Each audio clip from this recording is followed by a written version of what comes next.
que possamos cada dia, possamos ser mulheres agradecidas a Deus. Como as muitas outras que tiveram no passado, nós também não somos diferentes dessas mulheres. Temos que ser mulheres com corações agradecidos a Deus. Mas a minha mensagem hoje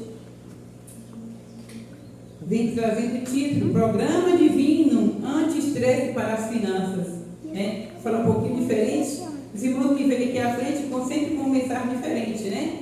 Só que como eu estou no Ministério de Mordomia, então as nossas mensagens serão voltadas sempre à mordomia também. Teremos outras mensagens especiais, programas especiais, mas sempre estaremos aqui à frente com a mensagem de mordomia para a igreja. E o Senhor Deus, Ele tem planos divinos para cada um de seus filhos. Tem plano para as mulheres, plano para as crianças, plano para os homens, né? Enfim, Ele tem planos para todos. E para que nós não venhamos viver com uma vida de estresse, cheia de problemas e dificuldades, Ele cria plano divino para cuidar da sua igreja, para cuidar de nós. Amém, meus queridos? Deus, Ele é maravilhoso. E hoje nós temos uma mensagem onde o Senhor vem nos relatando, né, que o dinheiro, para muitos ou para a maioria das pessoas, tem um significado enorme. Costumamos medir o sucesso das pessoas pelo que elas têm, né? Costumamos medir o sucesso das pessoas pelo que elas têm, pelo carro, uma casa grande, uma casa bonita, uma conta bancária recheada, e assim sempre medimos, né, o valor das pessoas pelo que ela tem. Mas será que realmente é isso, né? Será que as riquezas dos outros, ou quando nós nos relacionamos com eles, será que isso é que mede, é o que vale?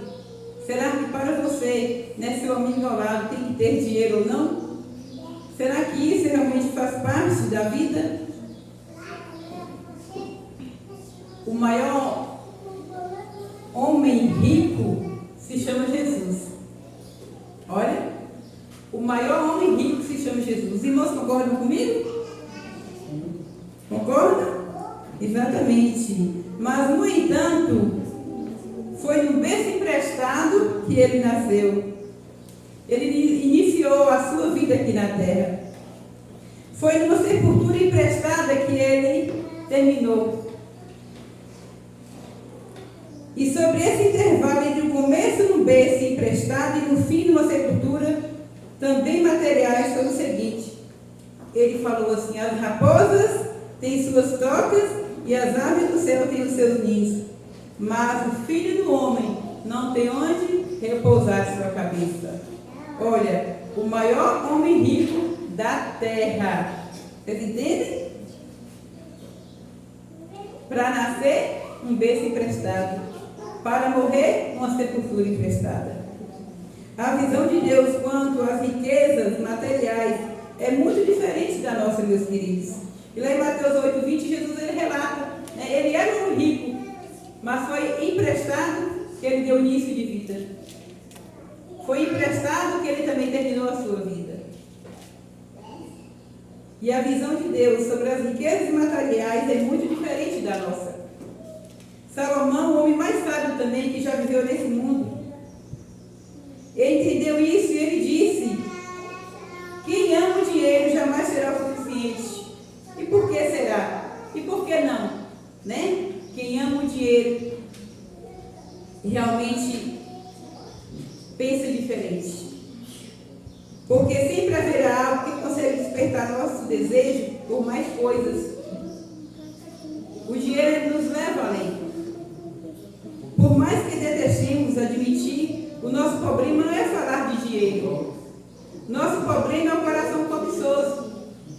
Não é o dinheiro que vai trazer problema ou dificuldade. É o nosso coração cobiçoso que talvez nos trará trazendo a nossa perdição, né? Fazendo a gente ver o dinheiro com uma visão diferente. Nada errado em ser rico, né? Nada errado em ser rico.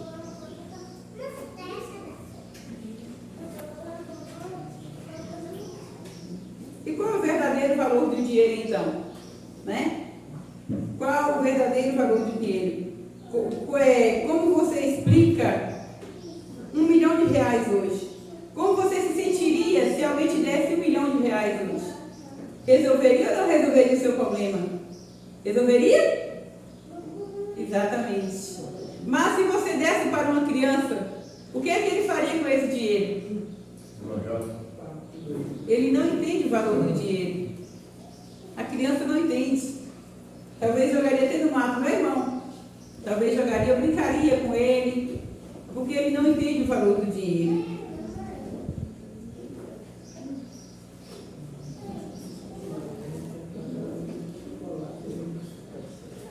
Será que Deus precisa de dinheiro para suprir nossas necessidades? Quando a gente se fala em dinheiro, a gente se fala em tudo, né? Vem lembrando logo que nós precisamos de dinheiro para resolver os nossos problemas. Ah, mas se o dinheiro é tão problemático assim, todo mundo fala do dinheiro. Ah, dinheiro é a raiz do mal, isso, aquilo. E por que então? Mas nós precisamos de dinheiro. Mas será que Jesus ele precisa de dinheiro para resolver os nossos problemas, irmãos? Será que Jesus precisa para suprir as nossas necessidades? Não. Quanto dinheiro tinha os israelitas? Quanto dinheiro tinha os israelitas? Quando eles andaram 40 anos peregrinando pela terra, peregrinando no deserto, eles não tinham nenhum dinheiro. Passaram privações, mas Deus os livrou. Durante 40 anos, eu os conduzi pelo deserto. E nesse tempo, não envelheceram as roupas que vocês usavam, nem gastaram as sandálias que vocês calçaram. Está lá em Deuteronômio 29, verso 5. Senhor, relembrando a sua igreja. No passado, o meu povo peregrinou 40 anos. As roupas não ficaram velhas, nem as sandálias desgastaram. O poder de Deus é maravilhoso em nossas vidas. Por isso, temos sempre que dar graças a Deus pelas misericórdias que Ele tem sempre derramado sobre nós. E então esse povo peregrinou esse tempo todo, mas viram as bênçãos de Deus. A Bíblia nos diz, meus queridos, que é pecado nós confiar no dinheiro para suprir as nossas necessidades. Aqui, Jó ele vem dizendo assim para nós, olha, Jó 31, 24 e 28. Se no ouro pus a minha esperança, se eu disse ao ouro fino, você é minha garantia. Se me alegrei por ser grande a minha riqueza e por ter minha mão alcançado muito, se olhei para o sol, quando resplandecia, ou para a lua que caminhava ao seu esplendor, e o meu coração se deixou seduzir em segredo, se eu lhes atirei beijo com a mão, também isto seria um delito a ser punido pelos juízes, pois eu teria negado a Deus que está lá em cima. É pecado nós colocarmos o dinheiro em primeiro lugar em nossas vidas. Hoje a lição que nós comentamos em relação a isso. O que hoje prejudica o coração do ser humano é a cobiça, meus amados. Você ter dinheiro para suprir as suas necessidades não é pecado. Todos nós precisamos. Mas desde quando ele não ocupe o primeiro lugar em nosso coração. Porque muitas coisas hoje ocupam o espaço de Deus. E o dinheiro, a cobiça, ele vem em primeiro lugar. Então tirei esse espaço maravilhoso que você poderia estar dando para Deus, mas você dá para o dinheiro. Uma forma extraordinária de amá-lo, de possuí-lo, ocupa o nosso coração. E é isso que Deus quer abrir os nossos olhos desta manhã. Cuidado com a cobiça. Porque muitos no passado perderam a salvação por conta disso. E hoje também, se nós não olharmos o dinheiro com esse cuidado de ver que ele pode ocupar o primeiro lugar em nossos corações, estaremos também errando. Jó, quando ele percebeu essa direção que poderia tomar a vida, ele logo, se eu estiver fazendo isso, estarei pecando contra o meu Deus. alerta aos nossos olhos. Para Jó, confiar no dinheiro para a sua própria segurança é tão pecaminoso quanto adorar o sol e a lua. Enxergar o dinheiro como nossa fonte de segurança e felicidade, ou como suprimir ou superior das nossas necessidades, é pecado.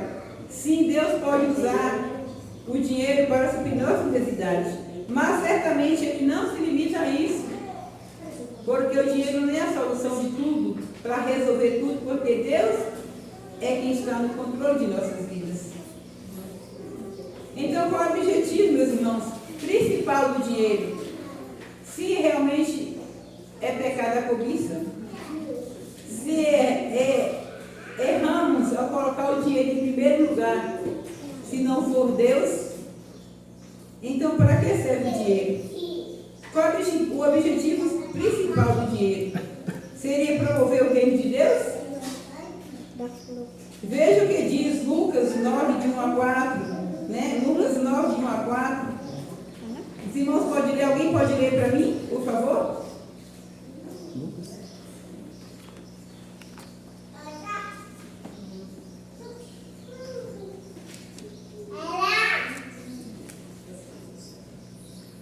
Lucas 9, de 1 a 4.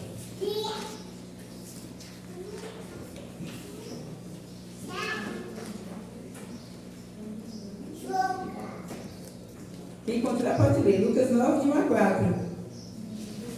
Jesus chamou os 12 discípulos e lhes deu poder e autoridade para expulsar todos os demônios por doenças.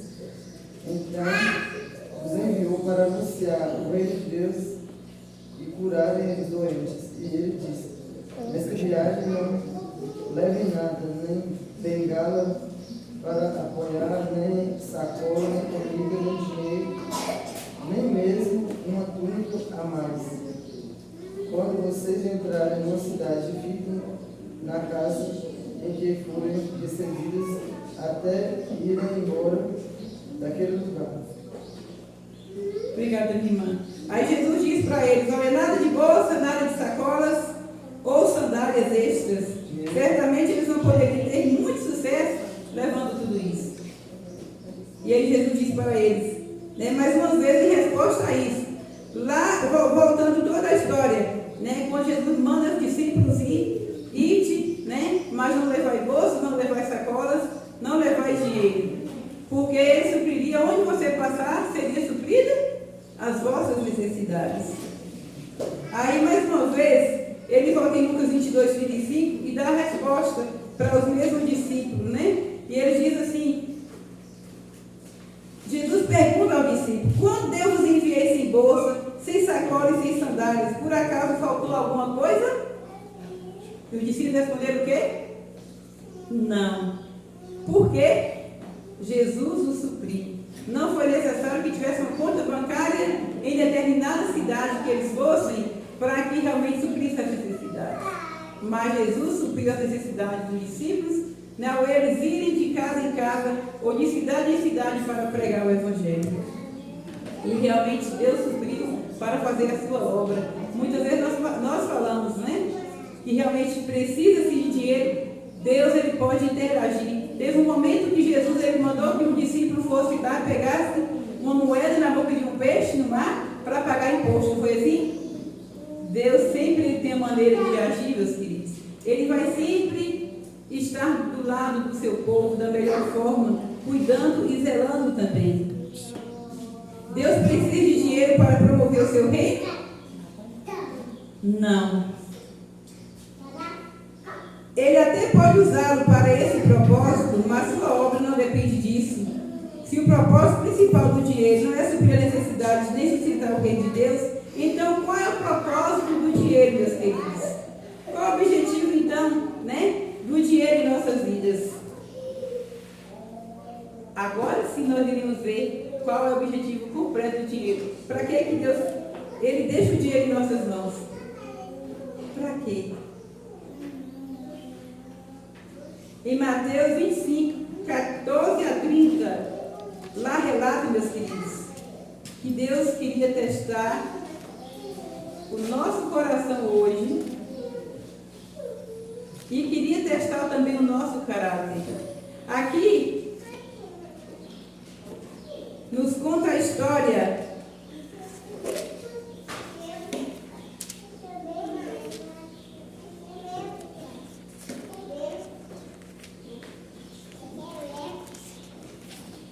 um homem se ausentou do seu país e aí ele precisava, né, distribuir seus talentos. E a história nos conta que confiou seus bens, a um deu 5 talentos, a outro deu 2 outros talentos, e de acordo com a capacidade de cada um deles, ele ia dando e distribuindo. E observe que o Senhor não deu dinheiro a seu servo para suprir a necessidade deles, nem qualquer instrução sobre o que queria que eles fizessem. E foi distribuindo cada talento, 1, 2 e 3, e assim sucessivamente. E todo mundo estava com seu talento em mãos. Deus hoje, quando Ele nos concede bens na terra também, a uns Ele dá mais, a outros Ele dá menos, porque Ele quer descobrir e quer testar o nosso caráter. Apenas isso, queridos. Quando você tem mais ou menos, Deus apenas quer saber se você é confiável para herdar o reino dos céus, onde nós estaremos andando sobre ruas de ouro, e estaremos andando em ruas onde você poderá todo o ouro que você puder. E aí eu pergunto, Deus está testando o nosso caráter hoje. Será que você é confiável de receber os bens do Senhor? Até mesmo aqui nessa terra, de que forma você irá administrá-lo? Porque um desses servos aqui, ele pensou assim, mas eu não vou fazer nada com esse dinheiro, não. Com esses talentos, não. Eu vou enterrar. E quando meu Senhor chegar, eu vou entregá-lo novamente.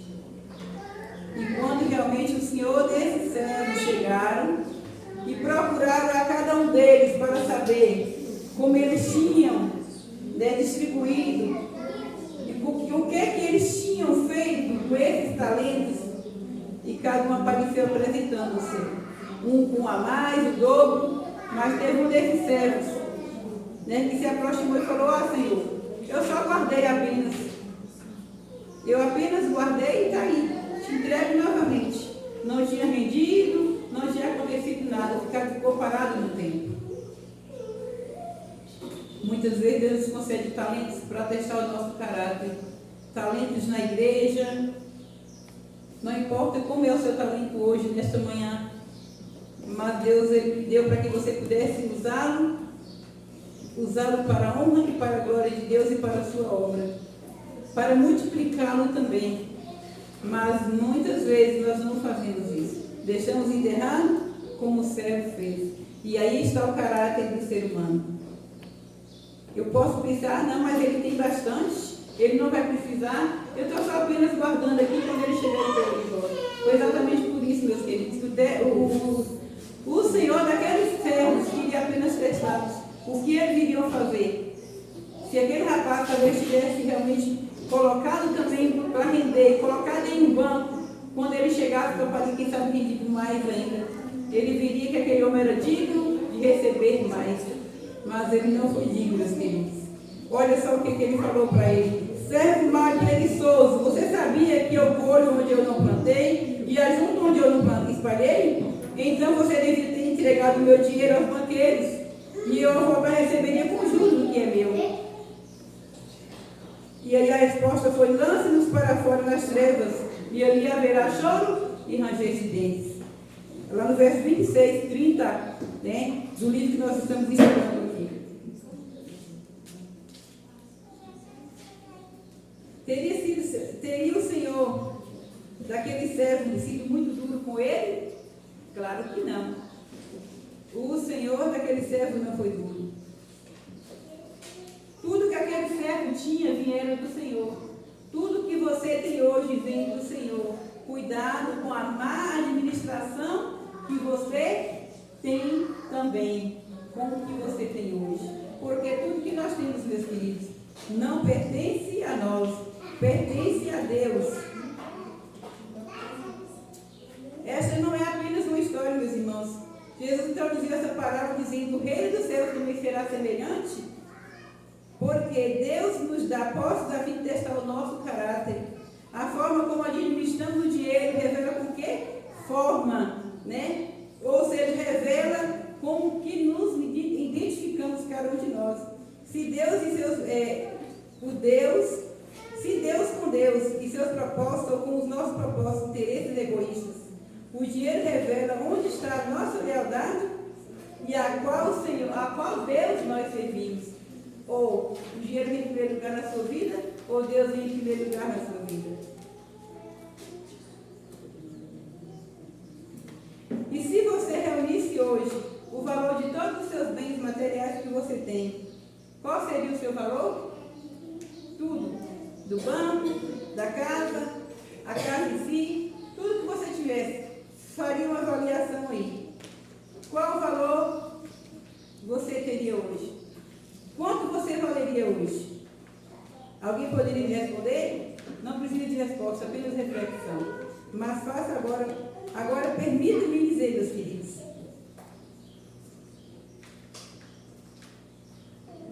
O nosso valor seria exatamente zero. Aí você pergunta, mas ele não mandou somar tudo que eu tinha? Todas as minhas posses, todos os meus bens? E a resposta seria zero, porque você não possui nada. Você não possui nada. Nós não possuímos nada. Ao Senhor pertence a terra e a sua plenitude, o mundo e o que neles habita. Salmo 24, verso 1. A Deus pertence toda a terra, tudo que neles existe, o mundo e aqueles que neles habitam, pertence a Deus. Então nós não temos nada, nós não valemos nada, porque tudo pertence a Deus. Minha é a prata, meu é o ouro, diz o Senhor dos Exércitos. Tudo que temos pertence a Deus. Não podemos reivindicar nada como nosso. Tudo bem, você diria, e ao rigor de Deus como proprietário final. Mas fui eu que trabalhei para juntar tudo. E aí agora, como que tudo é de Deus? Observe a resposta de Deus para essa pergunta e esse argumento. Portanto, não pensem, né? A minha força e o poder do meu braço me conseguir essas coisas. Pelo contrário, lembre-se, se Deus, porque Ele é quem lhe dá força para conseguir as riquezas. Deus é quem lhe dá o trabalho. Deus é quem lhe dá a vida para conseguir tudo isso. Então, tudo que nós temos pertence a Deus. Se Deus é o dono de todas as coisas, então como é o nosso relacionamento com Ele? Qual é a nossa responsabilidade por tudo aquilo que Ele nos confiou? Nós somos seus mordomos. Hoje em dia não usamos essa palavra mordomo com muita frequência. Em vez dela usamos a palavra, nós somos gestor do Senhor. E aí, nós somos gestor do Senhor.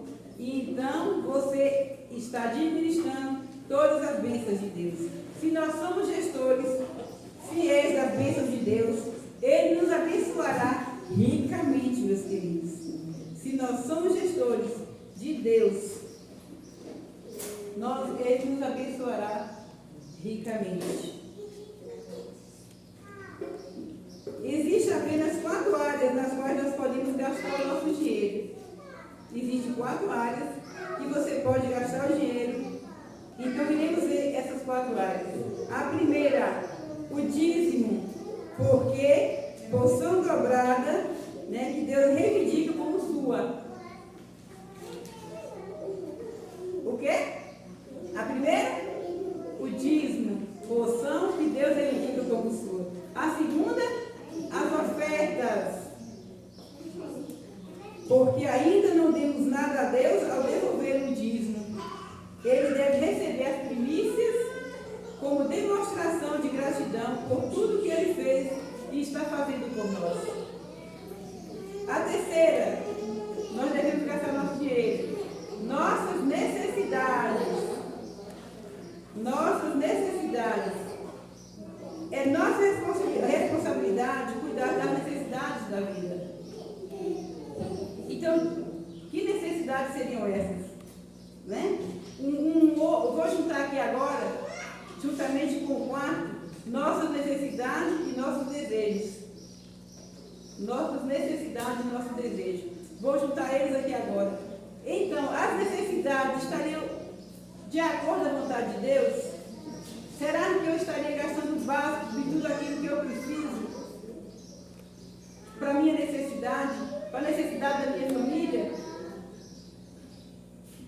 E agora os meus desejos, né? Isso é tudo aquilo que nós, ou seja, que não nos é necessário e pode ser classificado como luxo, os nossos desejos. E aí, não há nada de errado em ter alguns luxos simples, mas eles devem vir do que sobrou das 3 primeiras áreas em vez de tomar o lugar deles. Muitas vezes o que se passa das nossas necessidades é luxo. E talvez poderíamos estar ajudando outras pessoas que também necessitam. Porque o que eu tenho é de Deus. As pessoas que necessitam são de Deus. E então Deus me colocou para que administrasse de uma forma correta. E eu então distribuindo e ajudando as pessoas que necessitam, estarei administrando o dinheiro de Deus de uma forma correta. Em vez de eu estar usando do luxo, estarei também contribuindo para a salvação de outros, ou para matar a fome de outros, a necessidade também de outros que eles também não têm ou seja, para suprir. E aí, Provérbios 30, de 7 a 9, vem uma coisa interessante para nós. Entre as necessidades e desejos, e por muitas razões, Provérbios 30, de 7 a 9, nos ajuda a determinar onde a linha deve estar, aonde deve estar o nosso pensamento. Aí diz assim, olha, 2 coisas te peço, ó Deus, não recuse o meu pedido. Antes que eu morra, afasta de mim a falsidade e a mentira. Não des nem a pobreza e nem riqueza. Dá-me um pão que me for necessário para não acontecer, estando eu farto, te negue e diga, quem é o Senhor? Ou que emprometido eu venha furtar e profane o nome de Deus. A melhor forma de agir e pensar de cada cristão. Essa é a melhor, meus queridos. Esses versos traçam uma linha clara entre a necessidade e desejos. Não é verdade? Então, de que forma, como cristãos, estamos administrando o dinheiro do Senhor nesta manhã? O Senhor, Ele relata, né? Que se somos administradores fiéis, saberemos sim usá-los da forma correta para as nossas necessidades, para contribuir com a igreja de Deus e contribuir com o nosso próximo. Porque nada nós temos, meus queridos, temos que entender isto. Mas aqui, o salmista, ele já vem dizendo, Senhor, eu não quero riqueza e nem a pobreza, apenas o suficiente. Esse seria o pensamento de cada cristão. Não quero riqueza e nem pobreza. Porque sendo rico, eu poderia esquecer do Senhor. Sendo pobre, roubaria e profanaria o seu nome. Mas Deus nunca desamparou seus filhos. Sempre Ele está suprindo as nossas necessidades. Que você, nesta manhã, meus queridos irmãos, que você possa lembrar dos 40 anos que o povo de Deus andou no deserto. As suas sandálias não acabaram.